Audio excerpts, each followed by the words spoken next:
This episode of the Did Lake Difference uses AI-assisted tools to support accessibility, including Spanish to English voice dubbing and lip sync adjustments. These enhancements improve clarity and inclusivity without changing the guest's original meaning or intent. My job coach called me and said, Yvette, you got hired. They're going to call you about the administrative assistant position. They're going to send you an email with the job offer. I couldn't believe it. I went home and cried, not out of pity or sadness, but out of pride. Like, wow, I did it. If I can do it, everyone can.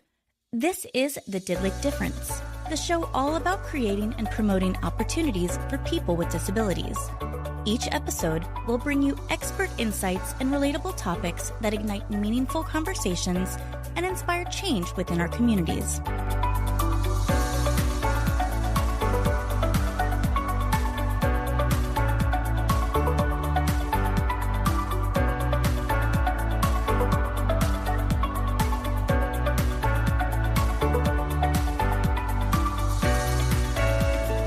Before we get started, I just wanted to ask you how you're doing. How are you feeling today?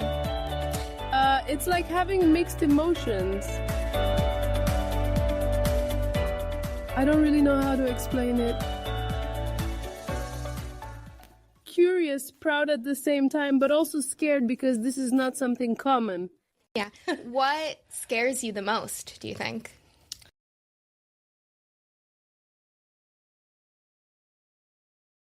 Mostly because of prejudice. When people try to use you, they limit you. When you try to open your own path, you can't because you have to keep fighting just to be able to make your way. I'm not asking for the path to be made easier for me. I'm asking to be allowed to walk, to go on my own at my own pace. Yeah. I think this is a perfect example, just sitting here, of letting you do that, right? It's not, I know you're not asking for anybody to hold your hand and guide you. What you want is just a space to be able to exist in and to, make your own way. So I think that's beautiful. Thank you for sharing that. Yeah. I also have to say, it's the craziest thing in my head to hear you speaking in Spanish, but then in my head, I'm like, okay, translate, and now back into English. And I know you have that same talent too, because you're able to read lips in English and in Spanish. So talk to me a little bit about that. What is that like for you? When I was born, I started speech therapy. My speech therapist has always helped me understand what it meant to read lips in Spanish. Of course, I learned how to speak Spanish, and that's why my diction in Spanish is very clear. People understand me really well as long as I speak slowly. But overall, I learned a lot through lip reading. When I came to the United States, understanding English was a pretty big challenge, but not impossible. Difficult, yes, but not impossible. I was able to adapt to the culture and understand English the same way I do Spanish. Sometimes I didn't understand English, and I would say, wait a moment, I'm not embarrassed. I ask, wait a moment, can you repeat? Can you write it to me or text it on the phone? Or I would turn on my transcriber app and read what the person was saying. And I would respond, oh yes. Because sometimes people don't articulate their lips well, so it becomes hard for me. It is difficult for me to read lips when people don't articulate well, so lip reading is a little, but not impossible. So talk to me a little bit about that, like just starting from the beginning, because you said you learned in school, right, where they taught you how to speak English, but that was way back then, right? But you also initially learned how to read lips in Spanish, right? So just talk to me from the very beginning, what your journey has been like. So I wasn't born deaf, I was born hearing. When I was 3 years old, experienced medical malpractice from a doctor. Because of that doctor, I am deaf. Starting at age 3, over time, I progressively lost my hearing until I was 27. I used hearing aids. I relied on those hearing aids. After 27, my ears stopped working. I already had total hearing loss and I couldn't use the hearing aids anymore.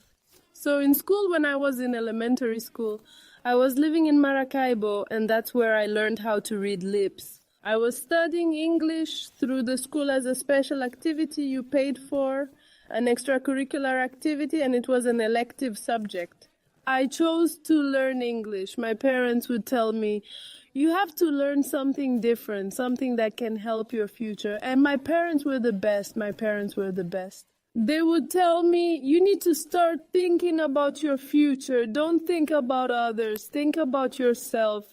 And along the way, I learned basic English. Hello, how are you? I'm fine. Things like that. With time, I went to university.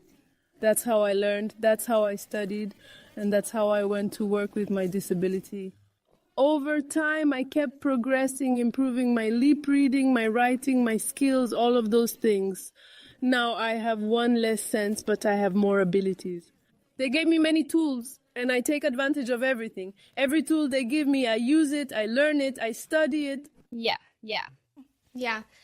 Honestly, I even see that with the program that you found for this interview today, where it's something that is so innovative, something that just a regular person wouldn't think of, but you went out of your way, you found this program, and you're like, let's do this, let's use this. So I think that I can definitely see how you're always constantly pushing. You use the resources that you get to the max, so I think that is incredible.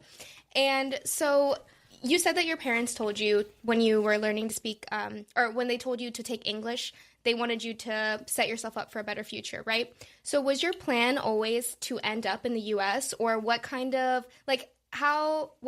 you were born in Venezuela, so how did you end up here, and what was your plan?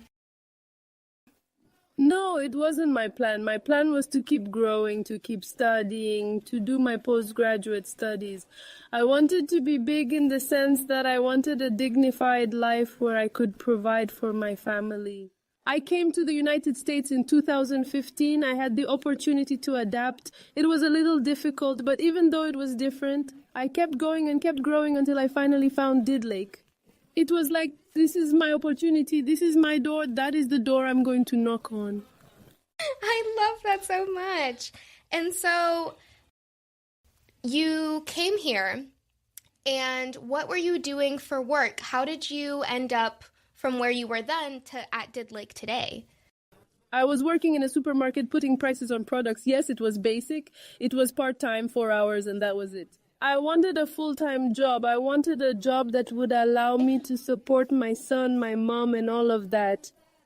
I went online and searched for jobs, and there was a section that said for people with disabilities. And I said, wait, there's an account for people with disabilities? And I saw the company Did Lake. I liked the name because it was different. I went in and saw there was a position for file documentation clerk at DDI, and I applied. They called me, they interviewed me, and about a week or two later, they called me to offer me the job offer, and I accepted. I didn't care where it was located. The point was they considered me as a person. They didn't see me like, oh, poor Ivette, she's deaf. No, like a person. They interviewed me and gave me the opportunity. It was a good opportunity, and I couldn't waste it.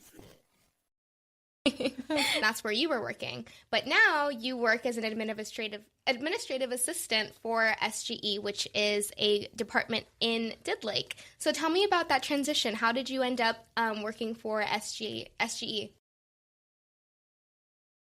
I started working at DDI. After about 6 months, I felt I needed to learn more. I wanted more responsibilities, more challenges. I didn't want to settle for less. And on the Did Lake portal, several positions would appear. When I read administrative assistant, I said, I have to apply. They told me, no, you can't. It's too difficult for you. It's too much responsibility for you. You won't be able to handle that. And I said, watch me. And that's what I did. I applied. So when I stayed, I had the opportunity, and I had my job coach, Evelyn. She prepared me. She guided me on what I should say and what I shouldn't say in an interview, how I had to dress. She guided me not only in the technical part. She gave me tools, confidence, the way I needed to speak. She told me, you have to be yourself. You don't have to change for others. Just be yourself. Be the difference. That helped me a lot. So your job coach is the person that was helping you to prepare yourself for the interview, right? For the interview. She was so amazing. Yeah, okay, awesome. And so that's interesting. So you work within the organization, but you also have a job coach that helps you through, navigate. Okay, awesome. And tell me a little bit more about your relationship together. Tell me about how they, aside from the interview, how they kind of help you within your role or... They have different ways of connecting with the employee. For example, in my case, my current job coach is named Vivian. She usually writes to me every 1 or 2 weeks asking, is everything okay? Is anything missing? Do you need my help? Do you need to talk? She's always in contact with me. Right now we are kind of on pause. We are still connected, but since I am doing well at work and I don't have problems, from time to time she texts me, hey, everything okay? She comes to visit me and checks in. But when I had problems at the beginning, mostly communication issues, they would go every week and ask me, is everything okay? How can I help you? She helped me with my resume to apply for my current position. She helped me organize it. She gave me ideas on how to speak, what I should say and what I should not say. She told me not to give too much information. If they don't ask you, don't say it. That's good advice, yeah. So the way that it seems is that you kind of set that stage. You kind of show, okay, this is where I need the support, this is where I need the guidance, and that's where they jump and they're like, okay, you need this, I'm there for you. But they're not pressuring you, they're not, they're just there to support you and advocate for you as well, right? More than anything, they act as a guide, like a mentor and a student. They guide you and help shape the path. It's not like they demand what you have to do. No, you tell them what you want and they look for the way to help you move forward. More than anything, they are always there to advocate for you and help you with whatever you need. They take your hand and guide you along the path, but they don't tell you, you have to do this.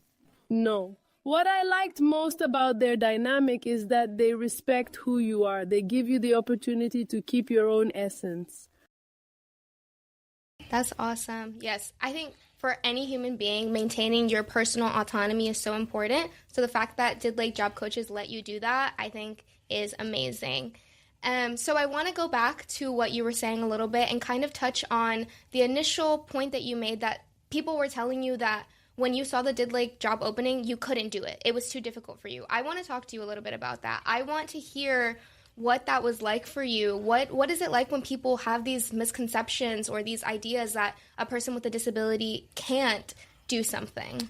I can tell you a small anecdote. When I came to the United States, I wanted to study English. I wanted to prepare myself to have better diction, to read lips better and things like that. I was looking for where to take an English course. What hurts the most is when the person who judges you and limits you is someone you know, someone from your circle of friends, acquaintances, or family. She told me, oh, you should go to a school for the deaf because you can't. Because of your problem, you can't. I felt bad. I felt limited, like she was putting me in a box, like saying, you are deaf, you can't. And in my heart, in my mind, I said, okay, that's on her. I'm not the problem. I'm going to continue at my pace. In my way, in my time, I'm building my own path. I don't need anyone to take me to the path. I need them to let me walk so I can walk at my own pace. Exactly. I think it is, especially when you're close to somebody, right? I think maybe they think that it's, it's fine. Like whatever words that they're saying don't affect you so deeply, but for somebody to limit you and for somebody to tell you that you can't do something it's unfair, especially because you are not defined by whatever, it's like every person is just what they are, and we should be celebrated for that. We shouldn't be limited for that. So sometimes people think they are protecting you, but they are not protecting you. Yeah. They are hurting you because they make you believe, oh, I can't, I'm not good for that. No, we are capable even more. Yes, exactly. You have to let people find out for themselves. Like, you can't, I was thinking the exact same thing, that sometimes people think that they're protecting you when they say, oh, no, you shouldn't try to do that. You can't do that, whatever. But that's not the case. The case is that you need to let people find out. And like you said, you can sometimes be even better than people can have imagined, But it's just a matter of letting people try. So I think that's incredibly, incredibly valuable. So kind of bringing it back into the workplace a little bit, how have you handled any sort of misunderstandings or misconceptions in different situations when it comes to the workplace? Communication is definitely a challenge. I won't deny it, but what I did learn is not to stay quiet. I ask without shame. Wait a moment. Can you repeat? Can you write it? Let me record you with my phone using the app. Communication exists in many ways, written, spoken, or visual. There are many ways to communicate. What has helped me the most is when the person truly listens to me. Not just hearing me, but listening with respect. That's what I value the most. And it's not about doing me a favor. Communication is between two or more people. It's mutual, through respect from the heart. That is communication. Yes, I really like that. Yes, I think you have to be willing to just have those, no matter who it is that you're talking to, having conversations with an open heart and being and understanding more than just talking and wanting to be heard. I think that's very valuable. Thank you for sharing that. So can you share a moment that you felt especially proud when you've overcome a sort of challenge or obstacle in your life? When I got the position that day, my job coach called me and said, Ivette, you got hired. They're going to call you about the administrative assistant position. They're going to send you an email with the job offer. I couldn't believe it. I went home and cried, not out of pity or sadness, but out of pride. Like, wow, I did it. If I can do it, everyone can. I am an example for others. My biggest example has always been my mom. She always told me, you can go for it, and if you can't, you will find a way. Oh, so is that something that you want people to take away from this, is that if you can do it, anybody can? Like, there is nothing that stops anyone aside from their own limitations, right? Yes, because the sky is the limit. Everything is possible. Nothing is impossible. And in moments like that, when you feel like, you know, you're being torn apart, when people are putting these limitations on you, how do you overcome that? What supports do you feel lift you up the most in those moments? I'm someone who likes to think positive and keep moving forward. I don't let them limit me. I try to keep evolving and growing. I love to study and learn new things. Every time I see something that catches my attention on TV or in the news and I notice there's a new app or a new method, I look it up to learn what it's about. Even if it's not part of my daily life, I'm always willing to learn something new. That's where I learned that I never stop learning and never stop growing. I embrace technology. I embrace innovation. I keep moving forward. It's very important because we all deserve a second opportunity. I say second opportunity because the first one is being born. Life is the first opportunity we are given. For us, the second opportunity is getting a job, and that can be very difficult. How do people with disabilities compete with someone without a disability? It's very hard. But I don't even like to say compete because I'm not competing with anyone and no one is competing with me. We are all different. We all have abilities, some stronger than others, but we all have abilities. When someone told me that there is inclusion in every workplace, I said, inclusion? Where? Even in 2025, there are very few companies that truly respect inclusion because prejudice still exists. Nothing is difficult if we are given the opportunity. Otherwise, how do we know what a person can or cannot do if we never try? Yes. Thank you so much for sharing that, Ivette. And thank you so much for taking the time to speak with us today. Your story is incredible. It's uplifting. And we were so lucky to have you on here today. So thank you so much for sharing.